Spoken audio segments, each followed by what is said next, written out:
Azerbaycan'ın birinci vitse-prezidenti Mehriban Hanım'a əsir ettim. Azerbaycan'da her zaman olmuştur aziz ve mehriban hanımlar.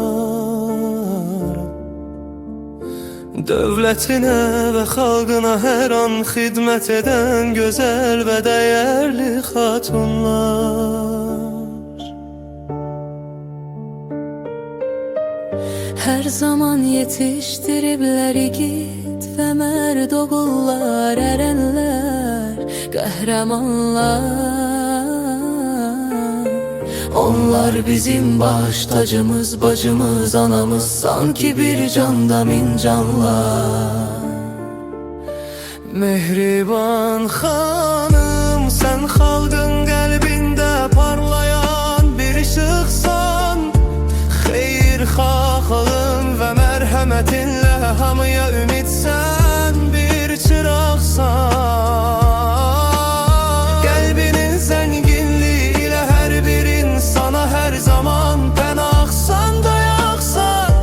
Adın könüllerde daim yaşayar, sen her an öz xalqına nur saçarsan. Ey değerli hanım, Senin her adımında eline obana büyük mehabbet görünür. Güzel ve değerli ezminle, zahmetinle neçe arzular hayata bürünür.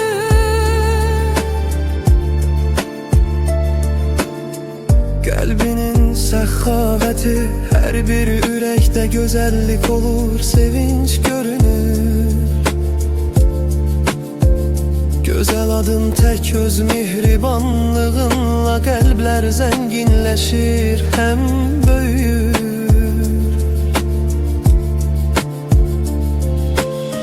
Sən əziz xalqına, millətinə hər zaman arxadaya olursan.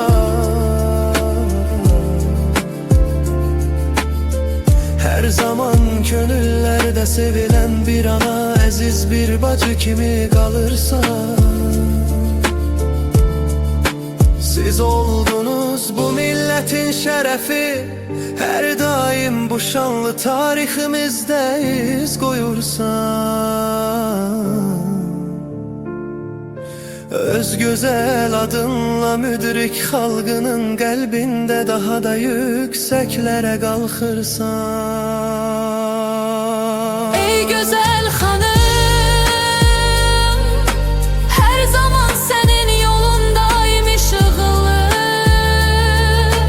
Xeyirli nurla dolsun bizim dualarımız, her zaman her yerde seni korusun, hem yar olsun.